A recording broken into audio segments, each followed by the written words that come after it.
আসসালামু আলাইকুম। আবারও হাজির হয়ে গেলাম নতুন একটি ব্লগ নিয়ে। আজকে আমি যাচ্ছি দিয়াবাড়ি। আজকের ব্লগটাও আমি রিকশায় উঠেই শুরু করলাম। আমার বাসা থেকে দিয়াবাড়ি যাওয়ার জন্য ফার্স্টেই আমি বৃন্দাবন চলে যাচ্ছি রিকশায় করে। আর আমার সাথে আজকে আছে ভাইয়া আর আমার কাজিন আর হচ্ছে জান্নাত। এই তো এসে পড়েছি বৃন্দাবন। এখন রিক্সা থেকে নেমেই যাব বৃন্দাবন। ওই যে দেখা যাচ্ছে সাঁকো, এখন এটা পার করে ওই পারে যেতে হবে। সাঁকো পার হওয়া আমি ভিডিওতে আনিনি, কারণ সাঁকোটা পার হতে আমার খুব ভয় লাগে। এরপর আমি একটু হাই করে দিলাম। এখন আমরা আবার অটোতে উঠে গেলাম দিয়াবাড়ির উদ্দেশ্যে। আজকের ওয়েদারটা খুব সুন্দর, আমার খুবই ভালো লাগছিল। আমরা খুব মজা করতে করতে গেলাম দিয়াবাড়ি। আর এখানে যাবার আর ছবি তোলা নিয়ে ব্যস্ত। এরপর জান্নাত কি যেন বলছিল মনে নেই। সেদিন খুব ভালো বাতাসও ছিল, যেটা আমরা সবাই উপভোগ করছিলাম।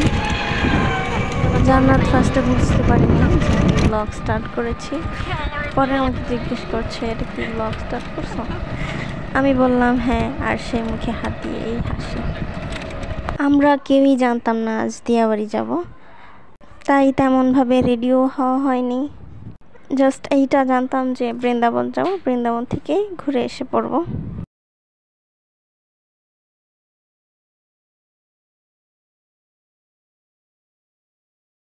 সেদিনের আকাশটাও খুব সুন্দর ছিল, তাই বারবার দেখাচ্ছিলাম। আর এখানের রাস্তাগুলো খুব সুন্দর করে ফেলেছে। আসলে ব্লগে ভয়েস ওভার দিতে গেলে আমার মনে হয় আমি কোনো কথাই খুঁজে পাই না, তাই হঠাৎ হঠাৎ চুপ হয়ে যায়।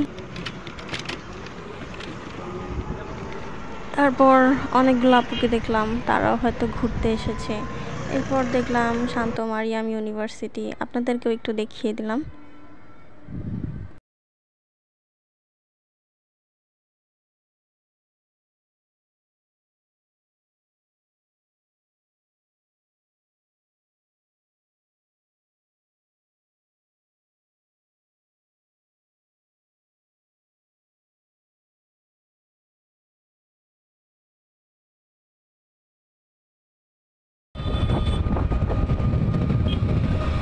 জবা বেচারি জানতো না দিয়াবাড়ি আসবে, আমরা কেউই তো জানতাম না।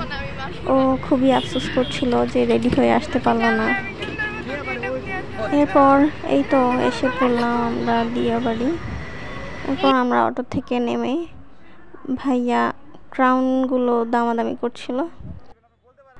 এরপর নামতে নামতে দেখলাম এই আপুটার চুল, এর জন্য আরেকটু ভিডিও করলাম। মাশাআল্লাহ, তার চুলগুলো খুবই সুন্দর।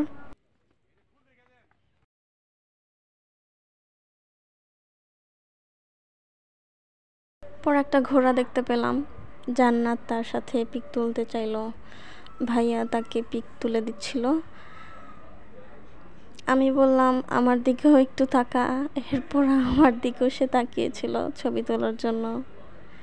আমিও তার দুই একটা ছবি তুলে নিলাম। ছবি তুলে আবারও হাঁটছি।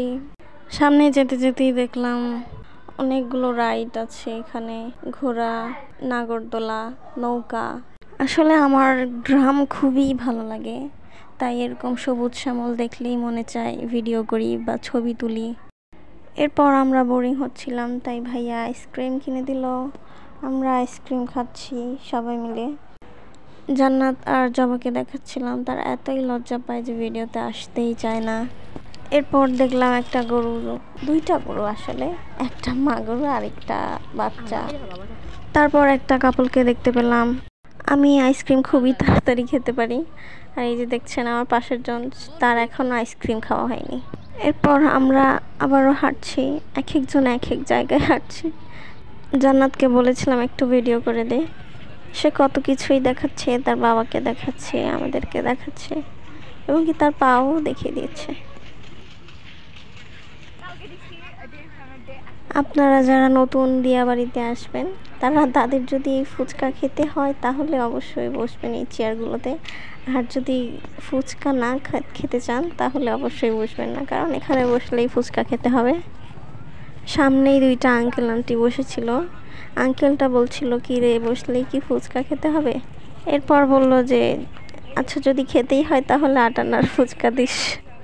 এরপর সূর্যাস্ত যাচ্ছে, এই দৃশ্যটা দেখতে খুবই ভালো লাগে। আমরা এখান থেকে কিসের যেন আওয়াজ পাচ্ছিলাম। এরপর নাগরদোলার সামনে গেলাম, দেখলাম দুটো ছেলে বসে, তারা এমনভাবে চিল্লাচ্ছে মনে হচ্ছে তাদের কি যেন হয়ে গেছে। এরপর আমরাও বসলাম নাগরদোলায়।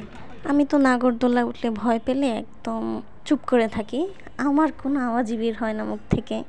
এরপর আমরা আবারও রওনা করলাম বাসার উদ্দেশ্যে। ওই যে দেখা যাচ্ছে ট্রেন স্টেশন। এরপর আমরা নেমে পড়লাম বৃন্দাবন। এখন বৃন্দাবন থেকে রিক্সা নিয়ে বাসায় চলে যাব। একটু বৃন্দাবনকে বাই দিয়ে দিলাম। বৃন্দাবন থেকে বাসা যাওয়ার সময় সব সময় এই একই ঝামেলায় পড়ি, বাসায় যাওয়ার সময় কোনো রিক্সা পাই না। এরপর আমরা মাঠে এসে পড়লাম। মাঠে এসে একটু দাঁড়িয়ে আম ভর্তা খেলাম। অবশ্য আম ভর্তাটা একদমই বাজে ছিল, আমি একবার মুখে দিয়ে আর দেইনি। এরপর বাসায় ফুচকা এনে ফুচকা খেলাম, চটপটি খেলাম, কয়েকটা পিক শেয়ার করলাম আপনাদের সাথে। আজকের মতো এখানেই বিদায়। আল্লাহ হাফেজ, আসসালামু আলাইকুম।